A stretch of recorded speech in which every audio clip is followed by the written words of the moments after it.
A couple years ago, I made a video outlining my favorite video game soundtracks. Absolute piece of shit video. The problem last time being that I really didn't put any real thought into the creation of that video. I didn't even remember to record an intro.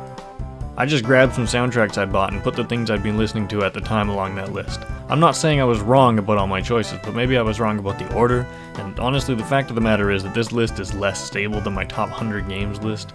There was a lot of music left out that should have been put in, and some stuff that never should have been there in the first place. I'm warning you right now, I will cheat on this list. There are some bundles here, but this is no longer a list of songs I like, this is a list of soundtracks. Maybe it's not as easy to explain, but the atmosphere this soundtrack creates is perfect for its game. It's comfortable small town music, perfect background music for a walk through a quiet and familiar place. There's tracks that are uneasy, and there's tracks that are more reassuring. There's a piece for everything, and this soundtrack still deserves its spot on my list.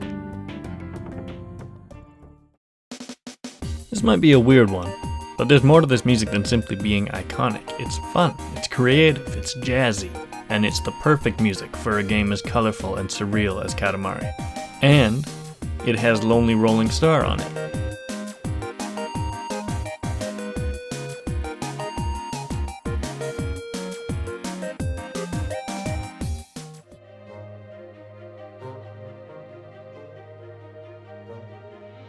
Starbound is a game that I do not enjoy, and yet I will play it to hear its music in context. It's an amazing collection of adventurous melodies that push you to explore, presenting you with these expansive worlds and endless galaxies without needing to show you anything besides its soundtrack. Minecraft's music does an excellent job disguising itself as ambient background noise, where you don't even really need to notice the music is playing to appreciate the impact it has on the game. There's a good reason Minecraft's music is so widely loved and well known. The soft, minimalist melodies can bring about such a comfort or such a discomfort that whichever songs come on during your play can fully alter the type of game you experience and the way you feel leaving it. I danced around with this one the most, and after consideration I think it absolutely does deserve to be here. Subnautica knows when to give you the feeling of progression, when to scare you, and when to sit back and hand you a banger.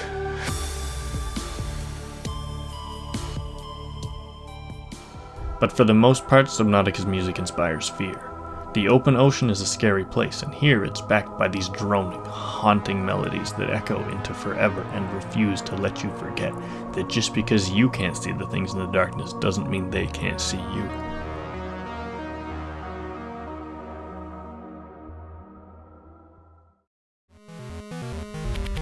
On the surface level, this is a creative and unique retro-style game, and as good as it is, it's not groundbreaking. The one thing that pushes this game to be truly amazing is its music. This is nothing like the classic 8-bit video game music you'd expect from a game that looks like this. It is not your average Game Boy music. This is a symphonic masterpiece. Undertale has 100 songs in its soundtrack, and at the same time it only has 4, and I mean that in 2 ways. You have the goofy, lighthearted songs, you have the inspiring boss themes and story music, you have the spooky skeleton music, and you have the songs you can cry over. But the most beautiful thing about this soundtrack is how perfectly everything connects. Every theme in this world is linked to at least one other song, almost all of them use the same pieces as at least one other track. It's a perfect way to connect this whole world and give this game the life it has and to make it as memorable as it is. Number 7 is this guy. Okay, but really I'm saving this spot for later. You'll find out in December. It should come as no surprise that the Fallout games are not here for their original soundtracks. If you know, you know, and if you don't know, you probably still know, honestly. The juxtaposition between this fun and homely swing with this violent wasteland, it not only humanizes what could be a dull and depressing horror game, but it reminds you of the game's tone. Fallout never has taken itself too seriously. There is a lot of smart and subtle comedy in these games, and you might be able to forget that if it weren't for this reassuring relic of the world it used to be. That doesn't begin to scratch the surface of the cultural impact this soundtrack has. I'm admittedly not even a fan of most of the music on here, but this 80-year-old music has almost become synonymous with the post-nuclear wasteland. Funny how that works. And now, Nat King Cole reminding us what really matters with Love Me As Though There Were No Tomorrow. Because in New Vegas, Vegas? Hey, you never know. This spot is not going to a game, but to Darren Korb in general. Every single Supergiant game deserves a spot on this list. Pyre truly is the height of storytelling and music, not just for Supergiant games, but for games as a whole. But I've talked Pyre soundtrack to death twice. Transistor perhaps is the weakest of the four, soundtrack-wise, but that says absolutely nothing. It expands on the style of music that was set as the standard in Bastion, and really it does set this scene perfectly of a dystopian future world, bringing you the image of this futuristic ghost town. Bastion's music fills the same setting. But where in Transistor you're met with the remains of a world meant to maintain order and keep everything in check, you're met here in Bastion with a world that's literally fallen apart. There's no order here. You're in the Wild West, and the soundtrack is taking you there. Finally, Hades. Hades is the only one of these games that makes metal a major part of its music. This game, start to finish, is a slaughter, yet through almost every track you hear this somber, droning, distant, wind-like howling that drags you towards your goal. There is a destination at the end of all this, and it's farther away than you think.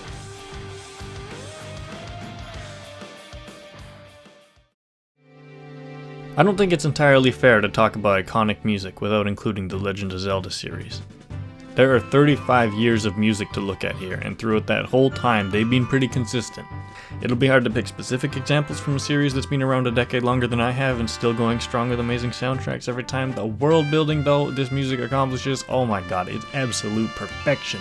In a Legend of Zelda game, you walk into a new zone and immediately the music tells you exactly what kind of place you've just entered. You learn the history, the status, and the intent of everywhere you go and everyone you meet just by the first few sounds. You hear the Great Bay dungeon music. This place is an industrial metallic maze and it's haunted. You hear Snow Peak. This is an Arctic wasteland. It's lonely, it's somber, and it's haunted.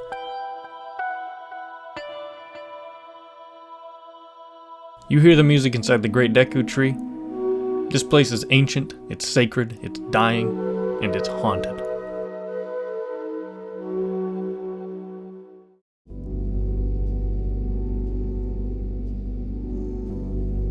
Okay, first of all, if you aren't familiar with this soundtrack, I need the next thing you do after this video to be looking up the soundtrack and listening to at least By the Wall, if not the whole soundtrack. Lay back and shut your eyes for a bit.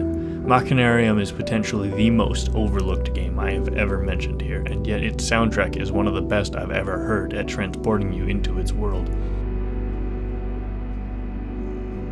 When you create ambient music for a game, you run the risk of making something boring on its own, or something that gets pushed to the back as background noise, something to hear and not think about while you focus on the foreground. This problem does not exist here.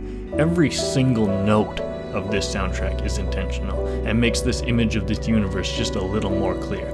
Let me show you my favorite ones.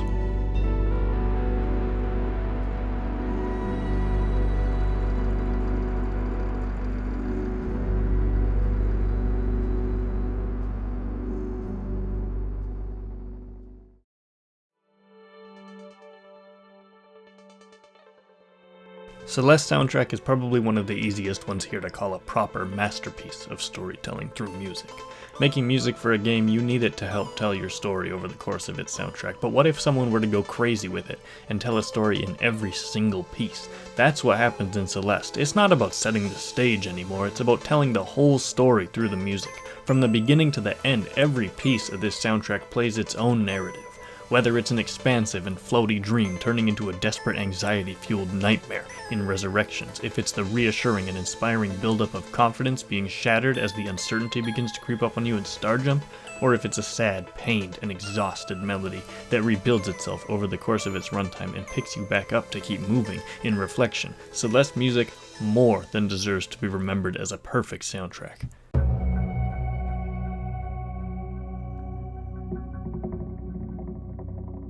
As hard as it was to put this in the #1 spot over so many other great soundtracks, after hearing it through again, there is nothing that comes close to the amount of power this soundtrack has. Nothing has given me chills as many times as this. Ori's music is overflowing with emotion. Every track carries a weight most soundtracks can't even dream of approaching. Every piece is this beautiful orchestral arrangement, every bit of it magical. You'll be exploring the ancient gargantuan Jinso tree, and you hear the faint echo of every beat through the old wood. You hear the creaking as you explore every inch of this place to restore it to life. You climb higher, and the music climbs with you, building up in anticipation, and then the game's theme music comes over it all, played so subtly as the theme, yet so forward in the arrangement, and as you run to escape the fantastic resurgence of life that's so wonderful but so threatening to you, the music swells and begins this inspiring and desperate bittersweet climax, and that's just the first game. That's actually just 2 songs from the first game. Something absent in Ori and the Blind Forest is the potential to include boss music. This is where to bring about those urgent and epic themes. Ori 2 does not disappoint even slightly. I'm gonna talk about Mora. I'm gonna talk about the Mora fight. You enter the fight with this spider, Mora, and the first thing you hear is the plucking of these strings, the feeling of this creature approaching, and then the proper string section kicks in, this terrifying and anxiety-inducing pattern telling you that you need to fight. Over the course of this song, Mora's theme builds and overpowers, only letting up between more of this climbing and desperation. But 2/3 of the way through, something changes. Ori's motif in the form of the same theme from the Jinso Tree escape begins to shine through behind the most powerful string arrangement I've ever heard, and your confidence builds until finally Ori's theme breaks through to the front. In a magnificent eruption of the first game's theme, you are finally in control.